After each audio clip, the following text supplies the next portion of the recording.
What is up, everybody? Welcome to another episode of the Social Media Mindset Podcast. And I am pumped because my guest today, it's funny the way we can all have different fears and hesitancies. This girl crushes it on social media, yet I had to kind of talk her off a cliff to do this podcast episode with me. And so I am so excited. Gabby Dorsey, welcome to the show. Thank you so much for having me. I'm so excited to have you. And I'm always fascinated by people that are multifaceted.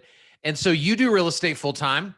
Mm-hmm. You are a part of the Dorsey DFW group, and y'all are powered by EXP. And so you're doing real estate, but you also have a brand called 10 Minutes Late, which I freaking love the name. Like, sometimes I'm stupid. So it took me, I had to say it out loud to go, oh, 10 minutes late because you're fashionable. Yeah. And I feel like everyone has trouble figuring out what you're going to wear.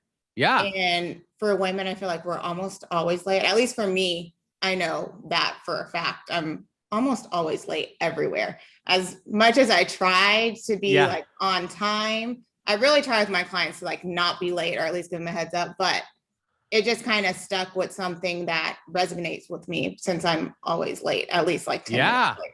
Well, and I think that you're probably in the norm for feeling that way. Especially, when you look good, I think being late's more acceptable. Mm-hmm. If you're really late and look like trash, people will be like, what the heck? You like, obviously didn't spend time getting ready. So why were you late? So out of anything you could have started, like, where did the whole 10 minutes late concept come from? Like, why clothing? There's a million places for you guys to buy clothes and all that. So what made it different for you? Why'd you choose to start it? For me, I decided to start 10 minutes late. I was going through a lot in my life that year. Okay. It was in 2017. I had lost my grandmother and was dealing with a bunch of other stuff. And so I was like, I wanted something that I could say was mine. Okay. And so I figured, my sister actually helped me come up with the name. We do almost everything together. Yeah. But I had that as mine. I'm sole owner. I fill the orders. I pick the clothes. My own model. I've tried having other models, but it's just not the same. Yeah. So I wanted something that was mine, that I was in charge of, that no one could take from me. And so you don't have a storefront, right? For 10 minutes late. So it is strictly an online brand. Yes. So talk me through, you start this in 2017. Talk us through, because I love this. I already told you this pre-show before we recorded, but I love when we can talk about things that aren't directly real estate related, because it all still works. Yeah. But when you hear it through the lens of something else, I feel like we just hear it in a unique and different perspective. And so you start this in 2017 and it's online. So you've got to leverage social media. So what did that look like starting out? Like, how'd you learn social media? Where, what to walk us through that journey? It was a struggle. I think my biggest thing even today is being consistent. People love seeing the presence of the pictures and the products. And so trying to just be as consistent as I can be. Definitely first starting out, I didn't have the money to take the photos. So we were taking the photos on my cell phone, which sometimes we still do, depending on if an item comes up late after a photo shoot. So the quality of the photos was not as good as they are now. Yeah. So that was the biggest thing. I did more like videos. We would be on the balcony just doing videos and posting them on Instagram, trying to show them off to people. I made my website myself. And so love it. That was even, I'm an advertising major, so I'm more so hands-on. So I don't mind it. Yeah. But nowadays I'm too busy to be the one creating the website, doing all that. So it still takes a lot of making sure I'm sitting still, scheduling, and kind of thinking things through of how I'm going to lay out the Instagram and, engage with people. So So talk to me, because you are the model for your brand. Mm-hmm. And so do you notice, because I feel like in 2021, we really crave that authenticity, from the people we follow on social. We don't want the airbrushed, model that, when I buy whatever it is and it gets to my house, I'm like, that is not what it looked like on the website. Right. So do you try to be more authentic in the way you take pictures for the brand, more so than like always trying to create like professional shoots? Yeah. So, I mean, my professional photographer, she's one that's more natural. She doesn't airbrush her photo. She won't over edit, which is what I really like. It's very natural, very authentic. So that's a big thing. She's the only photographer that I use because of that reason. If I take photos on my phone, I'm not going to edit them. I want you to see what it really looks like. Even on my personal page, if I post, I prefer to have a photo with no edits, because I want to be real. Yeah. I don't want to be over here trying to make myself look, I have the smallest waist, or, the stick figure, anything like that. I want to be as natural and honest as possible. And so for people listening that they know that that's true, they need to do this better. What does the process look like to getting okay with being yourself? Right? Like how did you overcome the insecurities that come with just putting yourself out there? And you could get love for it, you could get criticized for it. Yeah.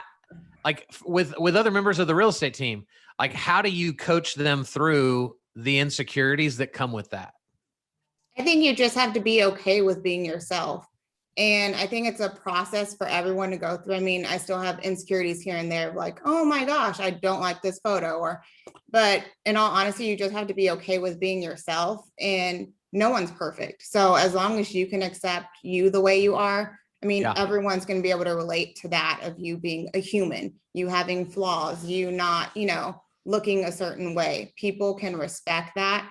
Yeah. And I think they really enjoy when you're completely honest in that way. So what do you say if like one of the girls on the team, or just, or, I know in the real estate space, especially with y'all's big group, with like the Money Badgers, like y'all are a family. Yeah. And so somebody on the team, they reach out and they go, Gabby, it's easy for you. You're pretty. Actually get that. I mean, I'm sure you hear that. I hear that all the time. People are like, you're so good looking, Kyle. How do you get, So I get it. You and we're just always having to deal with that. What do you say? Like, I'm always like, talk somebody off that ledge? Like, you have to just believe in yourself and put yourself out there. Like, you are gorgeous. You're perfectly the way you are. So like, just put yourself out there. Yeah. People can respect that, and you'll get a lot more feedback by being yourself and not trying to, create this persona of who you are. Just be who you are. And they can either like you or not like you, but the true people that are for you will like you. Yeah, 100%. I love it. And so talk about how, on your personal Instagram, I'm assuming Instagram kind of seems to be your jam. Is that kind of where you spend most of your time? Yeah. Yeah. And so, well, I have a few questions about that. The first one is just simple. Like, why did you choose Instagram over any other platform when you kind of really started? I think just because it was so popular during the time, and now I'm pretty good at navigating through it. We also have a YouTube, but definitely not as active on YouTube as I should be. Sure. Just because I'm not good at editing video, so I leave it all to my sister. So it's kind of double the work on her versus me being able to help with that. Hey, but y'all are making progress. And so that's, at the end of the day, that's all that matters. We have 3 videos total. You know what? How many people that will listen to this episode have 0 videos? Yeah, and have a page, but nothing uploaded. So, y'all are ahead of all those people, which is most people. Yeah. So 3 videos is great. So on your personal Instagram, you do a great job of creating balance. you know, like y'all were on vacation a couple weeks ago, like you and a bunch of your girlfriends. And so the entire time you're there, you're showcasing the trip, you're talking about what you're doing, you're showcasing what y'all are eating. But then you could bring it back to real estate. And so like, is there a balance in that? Like, do you do that on purpose? I try to keep it balanced. I know I've definitely been flooding my page with vacation pictures, even though I'm no longer on vacation. So I've tried to tone that down because I want to also, you know, keep it business wise, but I also want to be a human. Like, we all go on vacation. I'm not just a robot that's working 24/7. Yes, I work a lot, but I also have a life. I enjoy my life. I love to travel. So I feel like when people can relate to you and be like, oh, that's gorgeous, I'd love to go there, it even just sparks up conversation of, you know, things you're doing. Just living your life starts conversations just by being you. And don't you notice that you probably get way more engagement when it's the things you're doing in your life as opposed to just check out this listing in Dallas? Yeah, it's a lot more entertaining than just a boring, like, I just sold this house and look at the inside. Which kitchen do you like better? 1, 2, or 3? Yeah, that can get very boring. 100%. And so what allows you to do, because you do a lot of video and, you know, you might do most of it in your, you know, I always see it in your stories. Yeah. But you are always doing video. Talk to the person that's like, ugh, I don't have time to do stories. It's so hard. Like, you could do 40 stories in a day. Now, you don't do that every day. Yeah. Right? But you could have days where, and 40 is probably high. It's probably more like 20 something. Yeah. How have you gotten to the place where, I mean, it feels like stories just come totally natural to you. Like, you don't even think about it. Yeah. I kind of just try to show everything that I am doing. Of course, I don't like show every complete aspect of my life, but I try to keep people engaged. If I'm going to look at a house or my outfit of the day, just trying to have like normal conversations, what I ate for breakfast, or if I'm trying to eat healthy and I actually ate some chocolate instead. Like, I am honest, like, I'm not perfect. We're all trying to make it through. I just showcase kind of everything, me and my son, taking him to practice. Like, I still have to go show this house after his practice, or I still have to do this. So I just try to, you know, be as real and just show everything. Cause I mean, I don't know. It's just, I think it's just become a part of my life, is on Instagram and being on stories. So I have to try to teach, you know, what you do every day. And what I hear from realtors most of the time is, nobody cares what I want for breakfast. Nobody cares that I'm taking my son to practice. Nobody cares about, and to some degree, like, I agree with them that we shouldn't care, but we do. Yeah. Because we live in the world of social media. And so, like, how do you overcome? Because I'm assuming you're human. So I'm sure that there's times that you're taking a picture of your breakfast and you're like, is this really what I'm about to put on the stories right now? You know, like, how do you overcome the mindset of, I'm pretty boring, like, there's really nothing special about my life, but I'm gonna keep talking about it anyway.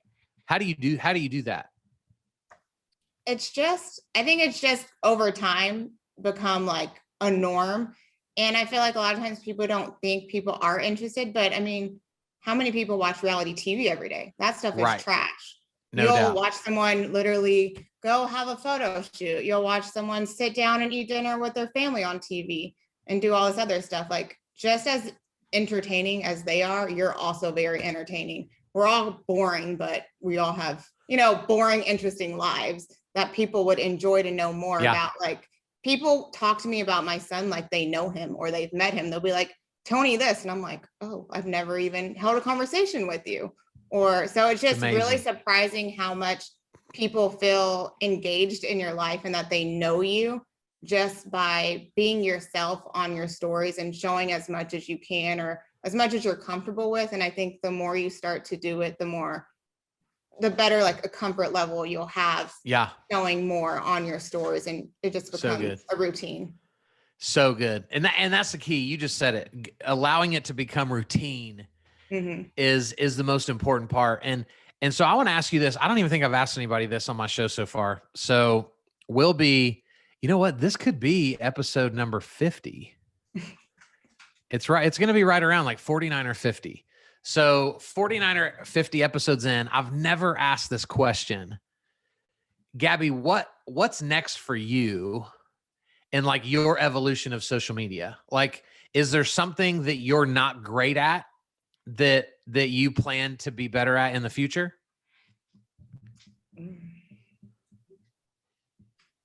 I think expanding my social media. So not just sticking to Instagram. Okay.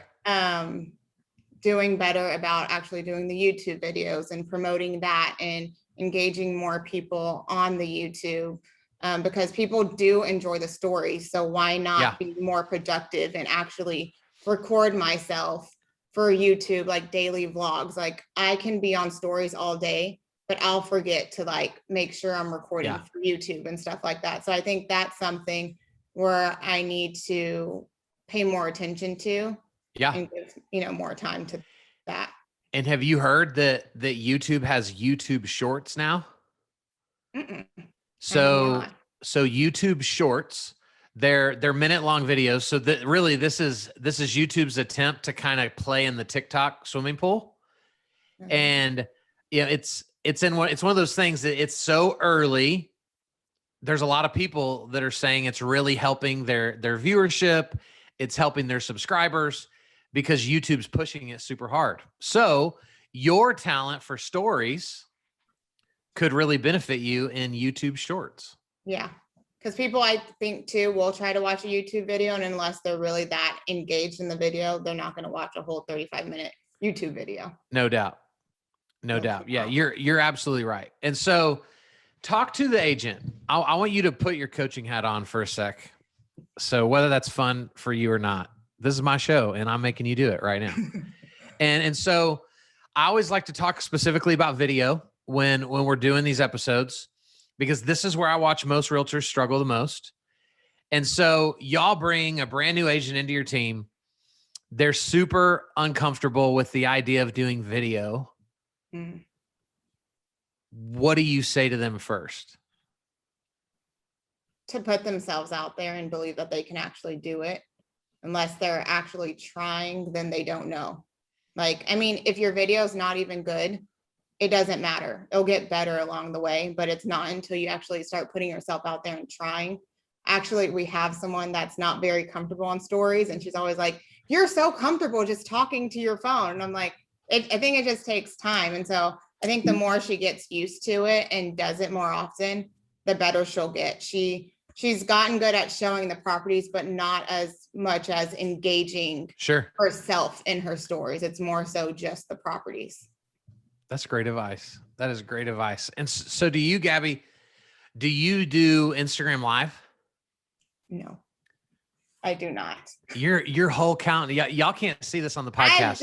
I've done it like maybe 3 or 4 times, like being silly, like while we're out eating. And then we're like, oh my gosh, we only have like 3 viewers. No one's even watching. Or we're like, hey, such and such. Or like, I don't even know this person. Or like, everyone's bored. And at that point, then we like lost everybody. And so I'm like, okay, bye. So I've done it. But you've never tried to teach through like IG Live, like giving tips. I've never like set aside a time and say like, hey, I'm going live at 7 or I'm going live at this time. Come and watch. So what keeps you from doing that? I am very much, as I said on my story today, an introvert. So I think having that live action of somebody's feedback or them seeing me right then and there versus on stories, I can delete it if I feel like, oh my gosh, I shouldn't have said that, or the video was really bad. So I think it's getting confident with that. And I think even doing this right now is helping a lot. As much as I seem nervous, I am very much nervous right now. Gabby, what if I told you, right, that, and you know this already, but for the sake of the podcast, right, that IG Live is incredibly powerful. It's powerful because not only is it live, but then it can become an IGTV episode that's permanently on Instagram, right? Do you plan to leverage that feature more than maybe you have up to now? Yeah. I mean, it's still something that I'm not very comfortable with just because I haven't done it. But me and my sister were actually just talking about doing IG lives and doing those type of stories on taking people along the process while we're both working with two different clients and just along through the contract, whether it's their inspection or appraisals and stuff like that. Like, what do you do when the appraisal comes back low? Like, walking them through the process of us having to call the agent and say, hey, it came back 15,000 below what it's listed at. Like, then what? Because I feel like a lot of times people don't understand that part of it. And I think it's very interesting when you do actually see like that backside of this is what is really happening. Besides, people just think, I feel like people think realtors literally just sell the house and that's it. Like, they don't really do anything. They're just, we're just here taking photos, trying to look cute and sell a house, and that's all. And unfortunately, that's what a lot of realtors have allowed people to think, because that's what their social media looks like. Yeah. You know, I got a listing and then I closed it, pay me a bunch of money. Like, that's all their social media looks like. Yeah. And so I think you guys giving the details, it feels boring, right? Like, really, we're going to walk people through a contract? But the unknown is not boring to people. Yeah. And so I think it's brilliant on y'all's part to do that. So I look forward to seeing those. And then I'm going to take partial credit for them when y'all start doing it, because we talked about it on the podcast. Yeah, I'll be like, we only did it because Kyle told me I needed to. That's right. And I will proudly tell everybody that you see that over there. I had something to do with that. No, so I want people to connect with you because I love what you're doing. I love the way you do it. I know you said you're inconsistent, and I love you for saying that, because you hold yourself to a high standard, even though you're a million times more consistent than 90% of the realtors that I know. And so you've got the real estate brand, you've got 10 minutes late. And so for people listening to the episode, where can they find you? My Instagram, like my personal Instagram, is the Gabby Dorsey, and it's Gabby with 2 B's, GABBY DORSEY. Okay. And then 10 minutes late is 10.minutes.late on Instagram. And it's spelled out the TEN. Because I know a lot of times people get confused. And there will be links in the show notes, so there will be no confusion. We got you. So that's where they find you. And Gabby, this has been so great. Thank you. Thank you for overcoming your own fear. Well, thank you for having me. It was a huge thing for me to do, and I'm glad I did it, because I feel like a lot of times we'll like try to talk ourselves up to do something, or like, oh, never mind, I'm not going to do it. But I'm always saying, like, you're not going to grow unless you get uncomfortable. And this was one of those situations where I'm like, okay, this is going to be pretty uncomfortable for me, but I think once I do it, I'll be okay. Like, I love it. It's not the end of the world. And maybe a podcast is in y'all's future. Possibly. Yeah. That might be the next thing. And then finally, tell your sister to edit those videos faster so y'all can knock out some YouTube. I will. I'm going to tell her. All right, Gabby. It's been a pleasure. Guys, thanks for listening to another episode of the Social Media Mindset Podcast. We'll be back real soon with another really cool person with an even cooler story. See ya.